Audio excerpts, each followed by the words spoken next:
사랑하는 성도 여러분, 성령께서 지금 이 자리에서 여러분의 심령 가운데 임하셔서 하루를 붙들어 주시길 간절히 소망합니다. 이제 하나님께서 오늘 주시는 특별한 말씀을 함께 들어보겠습니다. 세상은 이렇게 말합니다. 자기 자신을 사랑하라. 자기 꿈을 이루라. 자기 행복을 추구하라. 요즘 서점에 가면 자기 계발서들이 가득합니다. 모두 한 목소리로 외칩니다. 당신은 소중한 사람입니다. 당신의 가치를 인정하세요. 자기 자신에게 투자하세요. 그런데 예수님은 정반대로 말씀하십니다. 누구든지 나를 따라오려거든 자기를 부인하고 자기 십자가를 지고 나를 따를 것이니라. 자기를 사랑하라, 대자기를 부인하라. 자기 꿈을 이루라, 대자기 십자가를 지라. 이 둘은 완전히 반대 방향을 가리키고 있습니다. 그렇다면 우리는 어느 길을 가야 할까요? 더 큰 문제가 있습니다.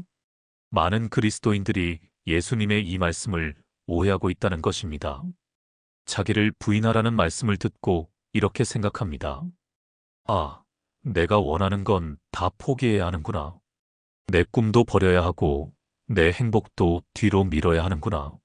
십자가를 지라는 말씀을 듣고 이렇게 받아들입니다. 그래, 고통을 참아야 해. 힘들어도 인내해야 해. 이게 다 십자가야. 하지만 이것은 오해입니다.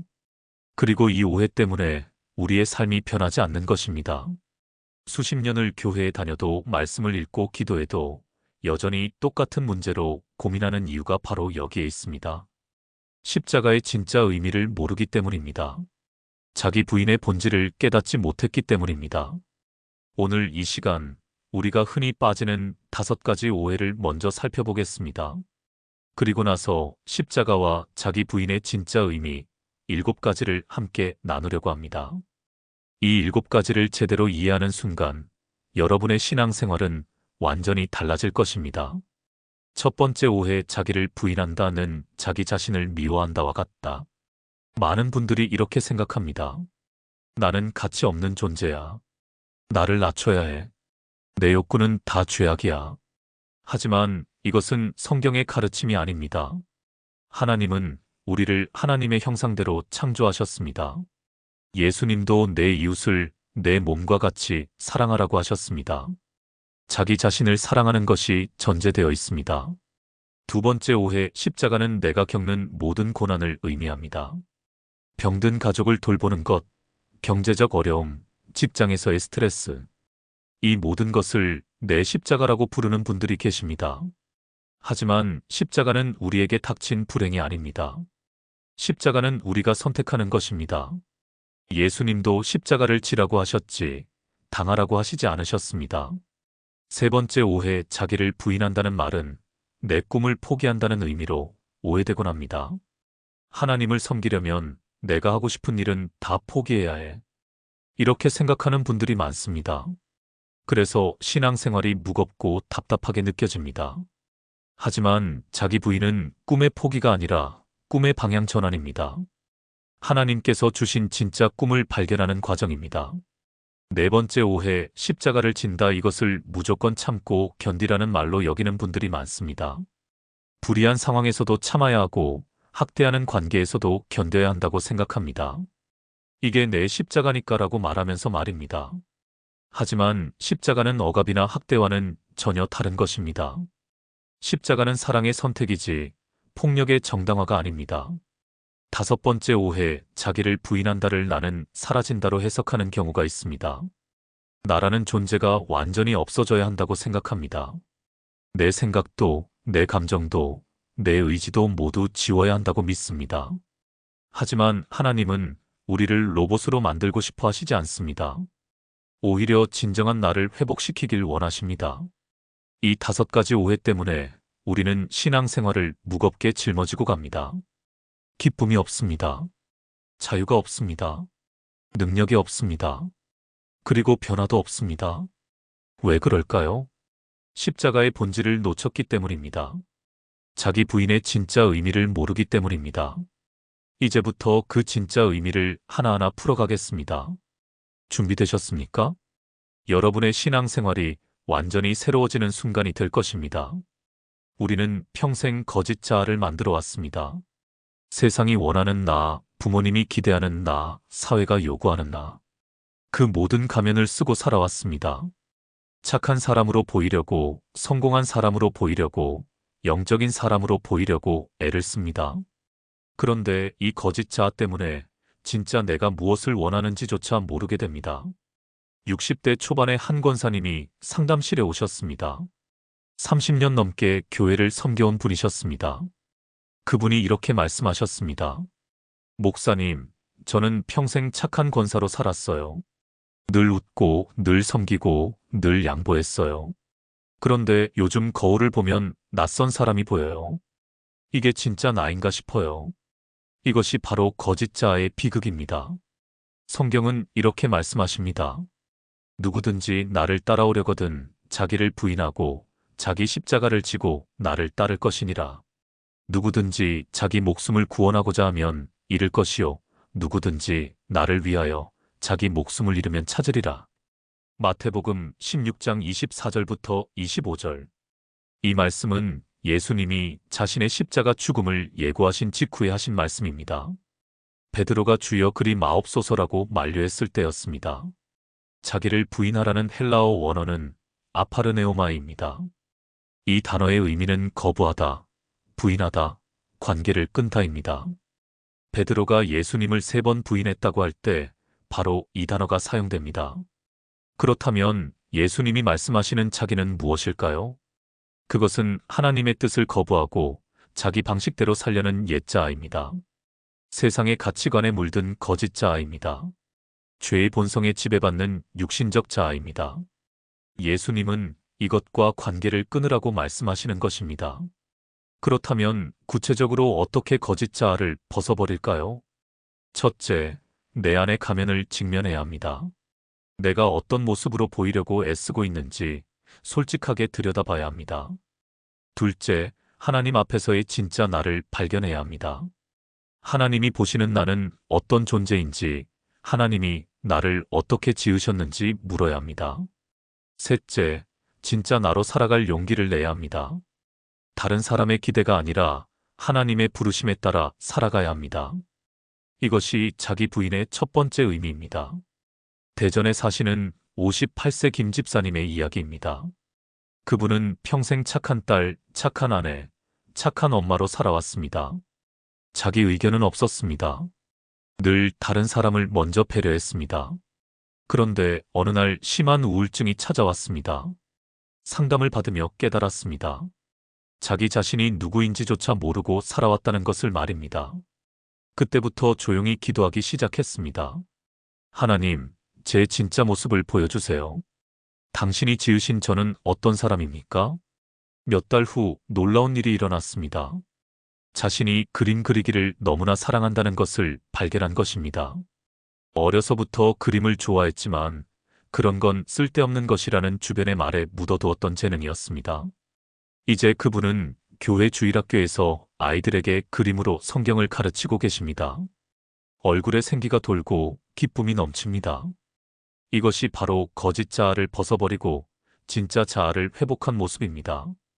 여러분, 하나님은 여러분을 독특하게 지으셨습니다. 세상이 원하는 모습이 아니라 하나님이 기뻐하시는 모습으로 말입니다. 자기를 부인한다는 것은 그 진짜 나를 발견하는 것입니다. 이것이 십자가의 길로 가는 첫걸음입니다. 그렇다면 십자가란 무엇일까요? 많은 분들이 오해하는 것처럼 고난을 의미할까요? 두 번째로 함께 살펴보겠습니다. 우리는 흔히 이렇게 말합니다. 이 병이 내 십자가야. 불효자식이 내 십자가야. 이 가난이 내 십자가야. 하지만 이것은 십자가에 대한 큰 오해입니다. 십자가를 고난과 동일시하는 순간 우리는 피해자가 됩니다. 나는 불쌍한 사람이야. 나는 짐만 지고 사는 사람이야. 이런 생각에 빠지게 됩니다. 그리고 이런 생각은 우리를 무기력하게 만듭니다. 변화의 동력을 잃게 만듭니다. 부산에 사시는 65세 이 권사님의 고백입니다. 저는 20년 동안 중풍으로 누워 계신 시어머니를 모셨어요. 그게 제 십자가라고 생각했죠. 그런데 사실은 원망과 불평으로 가득했어요. 왜 나만 이런 고생을 해야 하나 하는 생각뿐이었어요. 십자가를 진다고 생각했지만 실제로는 짐만 지고 있었던 거예요. 이것이 많은 그리스도인들의 현실입니다. 성경은 이렇게 말씀하십니다. 그는 근본 하나님의 본체시나 하나님과 동등됨을 취할 것으로 여기지 아니하시고 오히려 자기를 비워 종의 형체를 가지사 사람들과 같이 되셨고 사람의 모양으로 나타나사 자기를 낮추시고 죽기까지 복종하셨으니 곧 십자가의 죽으심이라. 빌립보서 2장 6절부터 8절. 이 말씀은 초대교회의 찬송시로 알려진 구절입니다. 바울은 빌립보 교회의 성도들에게 그리스도의 마음을 품으라고 권면하면서 이 찬송을 인용합니다. 여기서 우리는 십자가의 본질을 발견합니다. 죽기까지 복종하셨으니 곧 십자가의 죽으심이라. 십자가는 복종의 결과입니다. 예수님에게 십자가는 억지로 당한 불행이 아니었습니다. 피할 수 없는 숙명도 아니었습니다. 겟세마네 동산에서 예수님은 기도하셨습니다. 내 아버지여 만일 할만하시거든 이 잔을 내게서 지나가게 하옵소서. 그러나 나의 원대로 마시옵고 아버지의 원대로 하옵소서. 예수님은 선택하셨습니다. 아버지의 뜻에 순종하기로 말입니다.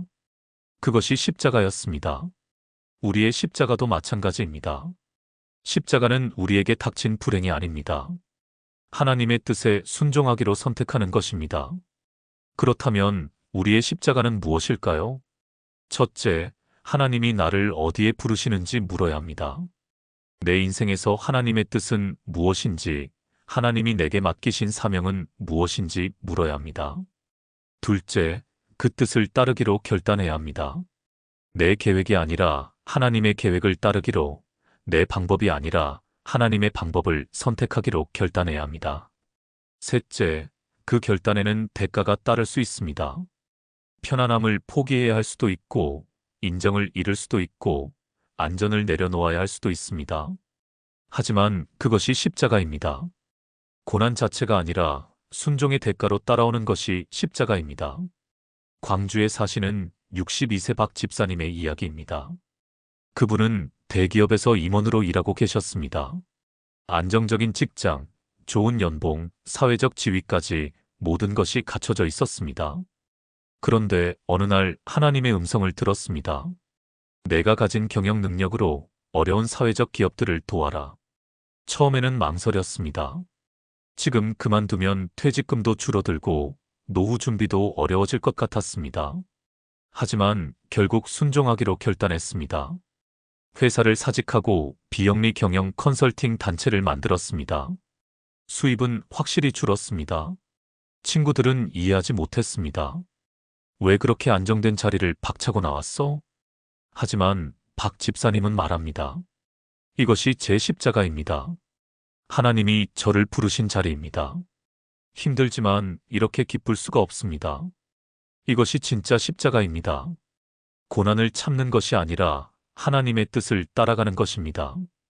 여러분, 십자가는 억지로 지는 짐이 아닙니다. 기쁨으로 선택하는 순종의 길입니다. 그렇다면 이제 질문이 생깁니다. 내 십자가는 대체 무엇입니까? 어떻게 알 수 있습니까?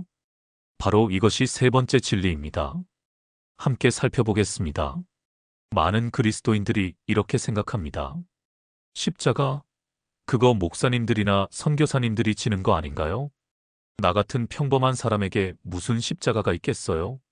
하지만 예수님은 자기 십자가를 지라고 하셨습니다. 목사의 십자가도 아니고 선교사의 십자가도 아니고 자기 십자가입니다. 각 사람에게 고유한 십자가가 있다는 뜻입니다. 서울에 사시는 67세 최 권사님은 이렇게 고백하셨습니다. 저는 40년 동안 교회를 다녔지만 제 십자가가 뭔지 몰랐어요. 그냥 교회 일 열심히 하고 새벽 기도 열심히 나가고 헌금 잘하면 되는 줄 알았어요. 그런데 그건 다른 사람들도 하는 일이잖아요. 하나님이 나에게만 주신 것이 뭔지는 몰랐던 거예요. 이것이 많은 성도들의 현실입니다. 성경은 이렇게 말씀하십니다. 우리는 그가 만드신 바라 그리스도 예수 안에서 선한 일을 위하여 지으심을 받은 자니 이 일은 하나님이 전에 예비하사 우리로 그 가운데서 행하게 하려 하심이니라. 에베소서 2장 10절. 또한 이렇게도 말씀하십니다. 각 사람에게 나눠주신 믿음의 분량대로 지혜롭게 생각하라. 로마서 12장 3절.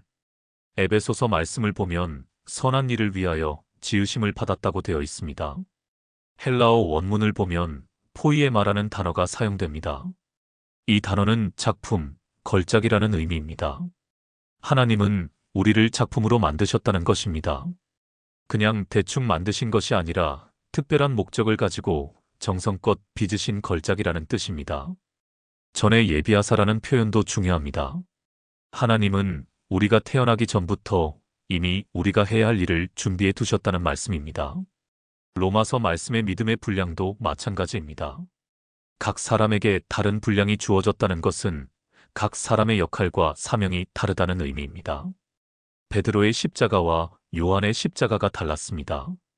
바울의 십자가와 디모데의 십자가가 달랐습니다. 마찬가지로 여러분의 십자가도 고유합니다. 그렇다면 어떻게 내 십자가를 발견할까요?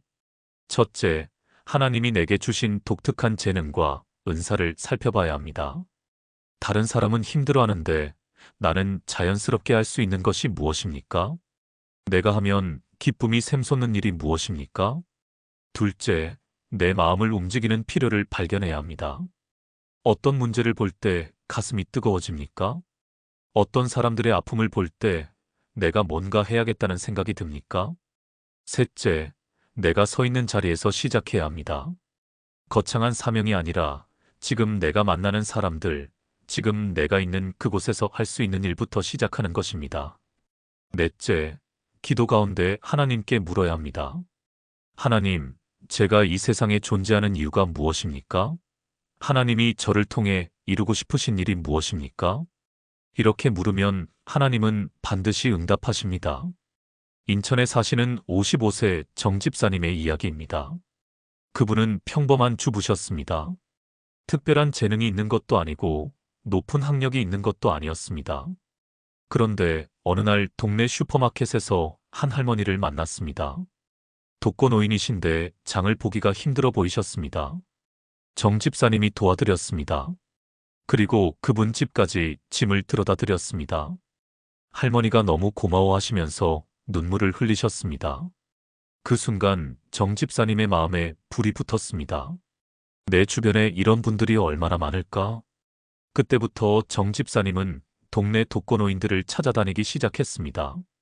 장도 봐드리고 청소도 도와드리고 말벗도 대어드렸습니다. 이제는 교회 몇 분과 함께 작은 팀을 만들어 체계적으로 섬기고 계십니다. 정 집사님은 말합니다.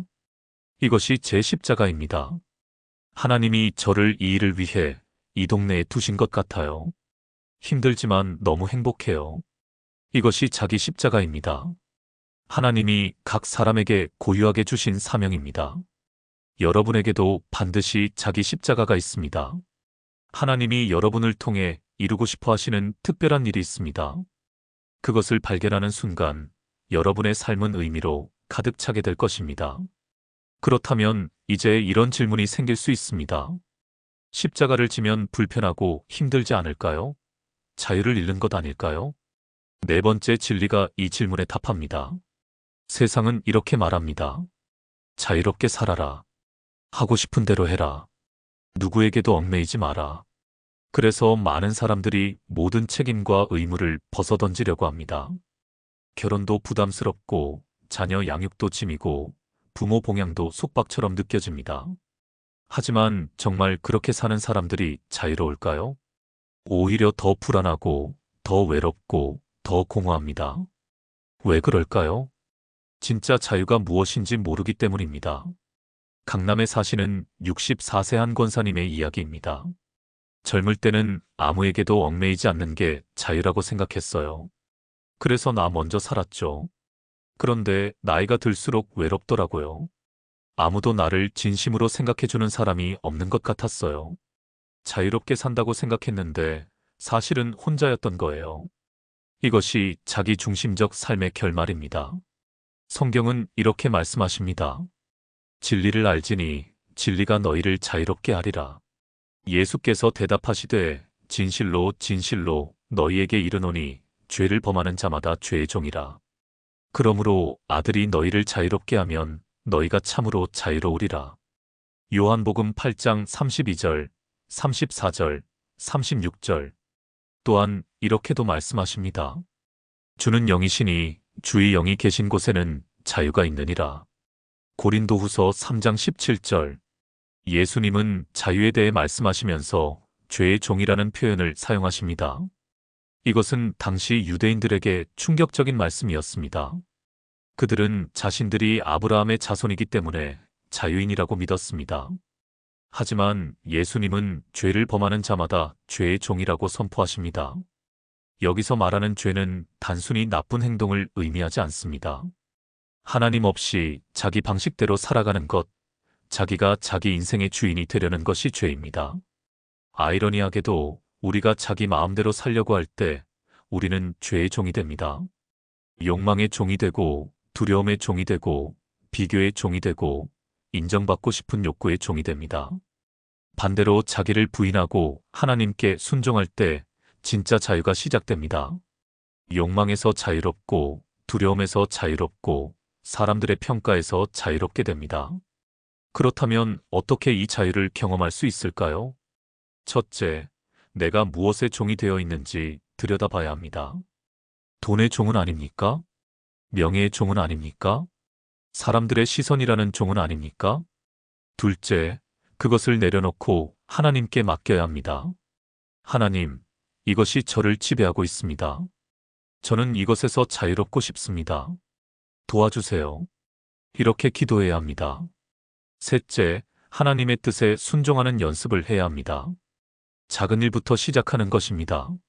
내 고집을 꺾고 양보하는 것, 내 계획을 바꾸고 다른 사람을 배려하는 것, 이런 작은 순종들이 쌓이면서 자유가 커집니다. 대구에 사시는 59세 오집사님의 이야기입니다. 그분은 완벽주의자였습니다. 모든 것을 자기 방식대로 통제하려고 했습니다. 집안일도, 자녀 교육도, 심지어 남편의 스케줄까지 자기가 관리했습니다. 그런데 늘 불안했습니다. 계획대로 안 되면 화가 났고, 통제할 수 없는 일이 생기면 패닉에 빠졌습니다. 어느 날 기도 중에 하나님의 음성을 들었습니다. 내가 모든 것을 통제하려는 것은 나를 신뢰하지 않는다는 뜻이다. 충격이었습니다. 그날부터 오 집사님은 매일 아침 이렇게 기도하기 시작했습니다. 하나님, 오늘 하루를 주님께 맡깁니다. 제 계획이 아니라 주님의 계획대로 되게 하소서. 처음에는 너무 불안했습니다. 하지만 시간이 지나면서 놀라운 일이 일어났습니다. 마음에 평안이 찾아왔습니다. 예상치 못한 일이 생겨도 당황하지 않게 되었습니다.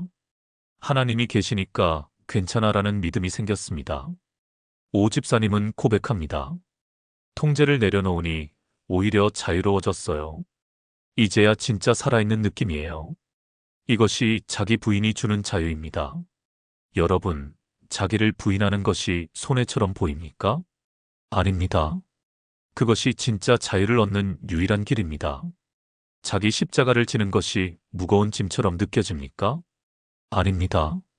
그것이 진짜 능력을 경험하는 통로입니다. 바로 이것이 다섯 번째 진리입니다. 많은 그리스도인들이 능력 없는 신앙생활을 합니다. 기도해도 응답이 없는 것 같고, 말씀을 읽어도 변화가 없고, 세상을 이기는 능력이 없습니다. 왜 그럴까요? 십자가 없이 능력을 구하기 때문입니다. 순종 없이 축복을 원하기 때문입니다. 희생 없이 영광을 바라기 때문입니다. 하지만 성경이 말하는 능력의 통로는 언제나 십자가입니다. 죽음을 통한 부활입니다. 울산에 사시는 68세 류 권사님의 고백입니다. 저는 평생 하나님께 능력을 달라고 기도했어요. 병을 고치는 능력, 문제를 해결하는 능력, 기적을 행하는 능력. 그런데 하나님은 제게 다른 것을 요구하셨어요. 먼저 내 자아를 죽이라. 내 방법을 내려놓으라. 그게 너무 싫었어요. 그런데 결국 순종했을 때, 그때 진짜 능력이 나타나기 시작했어요. 이것이 많은 성도들이 놓치는 진리입니다. 성경은 이렇게 말씀하십니다. 내가 그리스도와 함께 십자가에 못 박혔나니 그런즉 이제는 내가 사는 것이 아니요 오직 내 안에 그리스도께서 사시는 것이라. 이제 내가 육체 가운데 사는 것은 나를 사랑하사 나를 위하여 자기 자신을 버리신 하나님의 아들을 믿는 믿음 안에서 사는 것이라. 갈라디아서 2장 20절. 또한 이렇게도 말씀하십니다. 그러므로 도리어 크게 기뻐함으로 나의 여러 약한 것들에 대하여 자랑하리니 이는 그리스도의 능력이 내게 머물게 하려 함이라. 고린도후서 12장 9절. 갈라디아서 말씀에서 바울은 내가 그리스도와 함께 십자가에 못 박혔다고 고백합니다. 이것은 과거의 한 번의 사건만을 의미하지 않습니다. 헬라어 원문을 보면 완료형으로 되어 있습니다. 못 박혔고 그 상태가 지금도 계속되고 있다는 의미입니다. 매일매일 자기를 십자가에 못 박는 삶을 살아야 한다는 뜻입니다. 그리고 그 결과가 무엇입니까? 이제는 내가 사는 것이 아니요 오직 내 안에 그리스도께서 사시는 것이라. 내가 죽으면 그리스도가 사십니다. 내 능력이 끝나는 자리에서 하나님의 능력이 시작됩니다. 고린도후서 말씀도 마찬가지입니다. 바울은 자신의 약함을 자랑한다고 말합니다. 왜냐하면 약할 때 그리스도의 능력이 내게 머물기 때문입니다. 이것이 십자가의 역설입니다. 죽을 때 살고 약할 때 강해집니다. 그렇다면 어떻게 이 능력을 경험할 수 있을까요? 첫째, 내 능력의 한계를 인정해야 합니다. 나는 할 수 없습니다. 하나님, 당신의 능력이 필요합니다. 이렇게 고백하는 것이 시작입니다. 둘째, 내 방법을 내려놓아야 합니다. 문제를 해결하려는 내 계획, 내 전략, 내 노력을 내려놓고 하나님께 맡겨야 합니다. 셋째, 하나님이 일하시도록 기다려야 합니다. 조급하게 내가 나서지 말고 하나님의 때와 방법을 기다려야 합니다. 넷째, 하나님이 인도하시는 대로 순종해야 합니다. 때로는 이해되지 않는 방법일 수 있습니다. 하지만 순종할 때 기적이 일어납니다. 제주도에 사시는 61세 송 집사님의 이야기입니다. 그분의 아들이 심각한 인터넷 중독에 빠졌습니다. 송 집사님은 온갖 방법을 다 동원했습니다. 상담센터도 보내고 병원 치료도 받게 하고 강압적으로 컴퓨터를 빼앗기도 했습니다. 하지만 아무 소용이 없었습니다. 오히려 아들과의 관계만 더 나빠졌습니다. 지쳐서 더 이상 할 수 있는 게 없을 때 송 집사님은 주저앉았습니다. 하나님, 저는 이제 방법이 없습니다. 제가 할 수 있는 건 다 했습니다. 이제 하나님이 하세요. 그날부터 송 집사님은 아들을 통제하려는 시도를 멈췄습니다. 대신 매일 아들을 위해 기도했습니다. 그리고 아들에게 사랑을 표현하기 시작했습니다. 조건 없이, 기대 없이 그냥 사랑했습니다. 6개월이 지났을 때 놀라운 일이 일어났습니다.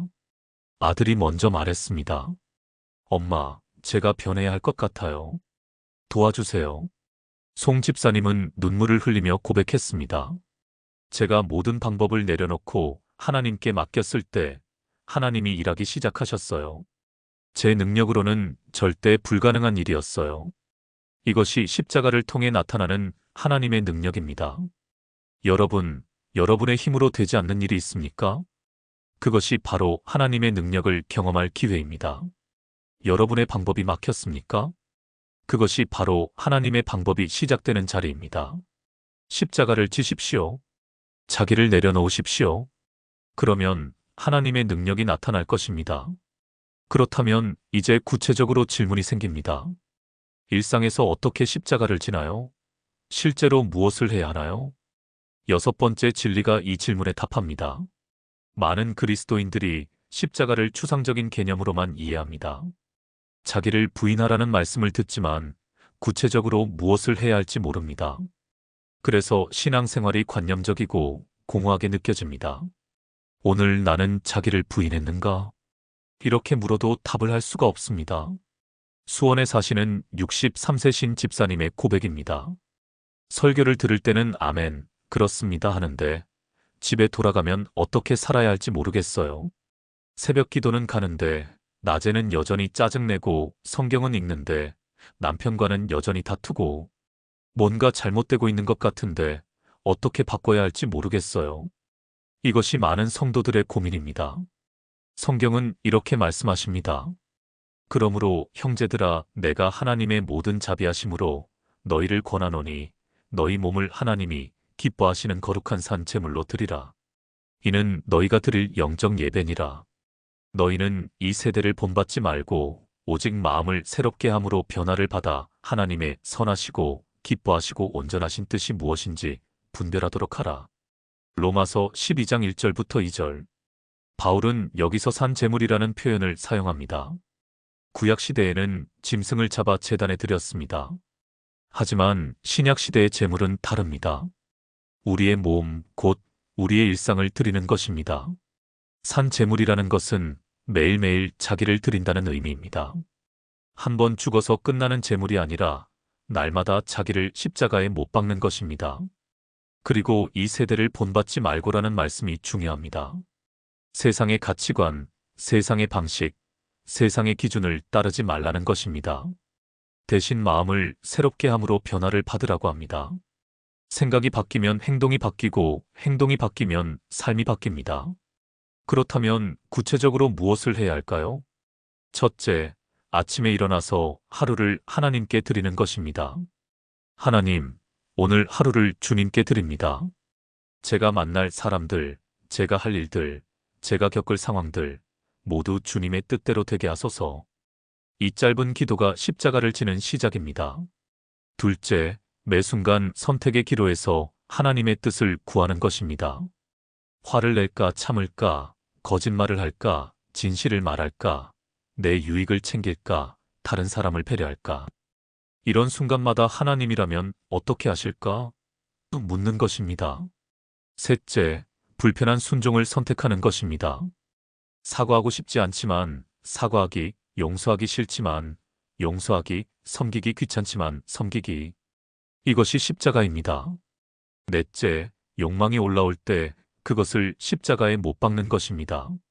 남을 비교하고 싶은 마음, 인정받고 싶은 욕구, 더 가지고 싶은 탐욕.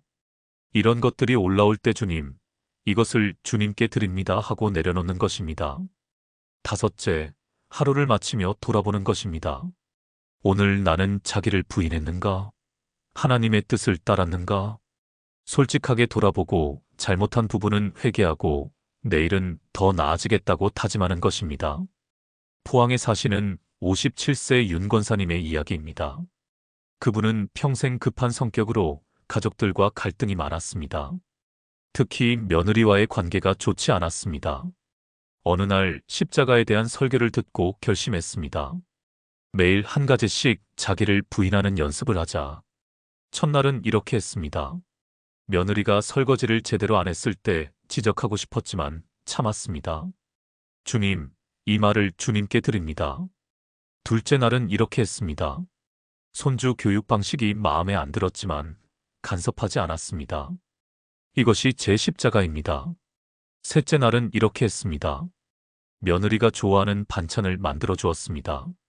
자기 입맛이 아니라 며느리를 위해서 말입니다. 이런 작은 순종들이 쌓이자 놀라운 일이 일어났습니다. 3개월 후 며느리가 먼저 말했습니다. 어머님, 요즘 많이 달라지셨어요. 편해졌어요. 윤 권사님은 깨달았습니다. 십자가는 거창한 것이 아니라 이런 작은 순종들이라는 것을 말입니다. 여러분, 십자가를 지는 것은 어렵지 않습니다. 매일 작은 순종을 선택하는 것입니다. 내 뜻이 아니라 하나님의 뜻을 선택하는 것입니다. 이것이 쌓이면 여러분의 삶 전체가 변화됩니다. 그런데 마지막으로 중요한 경고가 있습니다. 십자가 없이 신앙생활을 하면 어떻게 될까요? 7번째 진리가 이것을 말씀드립니다. 오늘날 교회의 가장 큰 문제가 무엇입니까? 십자가 없는 신앙입니다. 구원은 받았다고 하는데 삶은 변하지 않습니다. 예배는 드리는데 능력은 없습니다. 기도는 하는데 응답은 없습니다. 왜 그럴까요? 십자가를 빼버렸기 때문입니다. 자기를 부인하지 않고 축복만 받으려고 하기 때문입니다. 순종하지 않고 은혜만 구하기 때문입니다.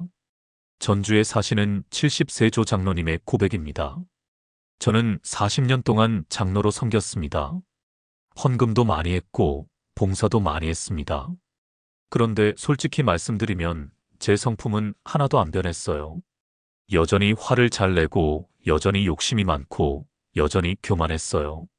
형식은 갖췄는데 실제는 없었던 거죠. 이것이 십자가 없는 신앙의 모습입니다. 성경은 이렇게 경고하십니다. 경건의 모양은 있으나 경건의 능력은 부인하니 이 같은 자들에게서 내가 돌아서라. 디모데후서 3장 5절. 또한 이렇게도 말씀하십니다. 내가 내 행위를 아노니 내가 살았다 하는 이름은 가졌으나 죽은 자로다. 요한계시록 3장 1절. 예수님도 이렇게 경고하셨습니다. 나더러 주여 주여 하는 자마다 다 천국에 들어갈 것이 아니요 다만 하늘에 계신 내 아버지의 뜻대로 행하는 자라야 들어가리라. 마태복음 7장 21절. 디모데후서 말씀은 바울이 마지막 옥중서신에서 한 경고입니다. 경건의 모양은 있으나라는 표현이 중요합니다. 겉으로 보기에는 신앙생활을 하는 것 같습니다. 교회에 나가고 예배를 드리고 기도도 합니다. 하지만 경건의 능력은 부인합니다. 여기서 능력은 헬라어로 두나미스입니다. 변화시키는 능력, 죄를 이기는 능력, 세상을 이기는 능력을 의미합니다. 이 능력이 없다는 것입니다. 왜 없습니까? 십자가가 없기 때문입니다. 자기를 부인하지 않기 때문입니다. 요한계시록 말씀은 더 충격적입니다. 살았다 하는 이름은 가졌으나 죽은 자라고 합니다. 사르디스 교회는 외형상으로는 활발해 보였습니다. 하지만 영적으로는 죽어 있었습니다. 마태복음 말씀은 더욱 심각합니다. 주여 주여 부르지만 천국에 못 들어가는 사람들이 있다고 경고하십니다. 왜 그럴까요? 하늘에 계신 내 아버지의 뜻대로 행하지 않았기 때문입니다. 순종이 없었기 때문입니다. 십자가가 없었기 때문입니다. 그렇다면 우리는 어떻게 해야 할까요? 첫째, 내 신앙을 정직하게 점검해야 합니다. 나는 진짜로 변하고 있는가? 작년의 나와 올해의 나가 다른가? 성품이 그리스도를 닮아가고 있는가? 이렇게 물어야 합니다. 둘째, 형식에 머물지 말고 본질로 들어가야 합니다. 예배 시간만이 아니라 일상에서 하나님을 경외하는 삶. 기도 시간만이 아니라 매 순간 하나님과 동행하는 삶. 교회 안에서만이 아니라 세상에서도 그리스도인답게 사는 삶. 이것이 본질입니다. 셋째, 매일 자기 십자가를 지는 결단을 새롭게 해야 합니다. 오늘도 나는 자기를 부인하고 주님을 따르겠습니다. 이 고백이 매일 새로워져야 합니다. 넷째, 성령님께 의지해야 합니다. 우리 힘으로는 십자가를 질 수 없습니다. 성령님의 도우심이 필요합니다. 성령님, 저를 도우소서. 제가 자기를 부인하고 주님을 따를 수 있도록 능력 주소서. 이렇게 기도해야 합니다. 서울 강서구에 사시는 66세 허 권사님의 이야기입니다. 그분은 30년 동안 열심히 교회를 다녔습니다. 새벽 기도도 빠지지 않고 구역 예배도 인도하고 헌금도 많이 했습니다. 그런데 어느 날 딸이 이렇게 말했습니다. 엄마는 교회에서는 천사인데 집에서는 악마예요. 저희한테는 왜 그렇게 짜증내고 화내세요? 충격이었습니다. 그날 밤 허 권사님은 통곡하며 기도했습니다. 하나님, 저는 지금까지 뭘 한 겁니까? 교회 일은 열심히 했는데 정작 제 가족은 돌보지 않았습니다. 형식만 갖추고 실제는 없었습니다. 그날부터 허 권사님은 달라지기 시작했습니다. 교회 봉사를 줄이고 가족과의 시간을 늘렸습니다. 자녀들의 이야기를 경청하기 시작했습니다. 화가 올라올 때마다 주님, 이것을 십자가에 못 박습니다 하고 기도했습니다. 1년 후 딸이 말했습니다. 엄마, 요즘 정말 많이 변하셨어요. 이제야 엄마가 진짜 그리스도인이라는 게 느껴져요. 허 권사님은 깨달았습니다. 십자가 없는 봉사는 아무 의미가 없다는 것을 말입니다. 자기를 부인하지 않는 신앙생활은 형식에 불과하다는 것을 말입니다. 여러분, 우리는 형식의 신앙생활에서 벗어나야 합니다. 십자가를 회복해야 합니다. 매일 자기를 부인하고 주님을 따르는 실제적인 삶을 살아야 합니다. 그럴 때 우리의 신앙에 능력이 나타날 것입니다. 삶이 변화될 것입니다. 세상이 우리를 보고 저 사람은 정말 다르다고 말할 것입니다. 이제 지금까지 나눈 7가지를 정리하겠습니다. 사랑하는 여러분, 지금까지 우리는 자기를 부인하라 십자가를 지라는 말씀의 진짜 의미를 함께 나누었습니다. 첫째, 자기를 부인한다는 것은 거짓 자아를 벗어버리고 진짜 자아를 회복하는 것입니다. 하나님이 지으신 본래의 나를 발견하는 것입니다. 둘째, 십자가는 고난이 아니라 순종의 자리입니다. 하나님의 뜻을 따르기로 선택하는 것이 십자가입니다. 셋째, 자기 십자가는 하나님이 각 사람에게 주신 고유한 사명입니다. 여러분만이 할 수 있는, 하나님이 여러분을 통해 이루고 싶어 하시는 특별한 일이 있습니다. 넷째, 자기를 부인할 때 진짜 자유가 시작됩니다. 역설적이게도 자기를 내려놓을 때 우리는 모든 것에서 자유로워집니다. 다섯째, 십자가를 질 때 하나님의 능력이 나타납니다. 내 능력이 끝나는 자리에서 하나님의 능력이 시작됩니다. 여섯째, 일상에서 십자가를 지는 구체적인 방법들이 있습니다. 매일 작은 순종을 선택하고 매 순간 하나님의 뜻을 구하고 불편한 순종을 실천하는 것입니다. 일곱째, 십자가 없는 신앙은 형식만 남고 능력은 사라집니다. 우리는 반드시 십자가를 회복해야 합니다. 여러분, 이제 선택해야 합니다. 계속 거짓 자아로 살 것입니까? 진짜 자아를 회복할 것입니까? 계속 자기 방식대로 살 것입니까? 하나님의 뜻에 순종할 것입니까? 계속 형식적인 신앙생활을 할 것입니까? 십자가를 지는 실제적인 삶을 살 것입니까? 오늘이 바로 그 선택의 날입니다. 오늘부터 매일 아침 이렇게 고백하십시오. 하나님, 오늘도 저는 제 십자가를 집니다. 저를 부인하고 주님을 따릅니다. 이 고백이 여러분의 삶을 완전히 바꿀 것입니다.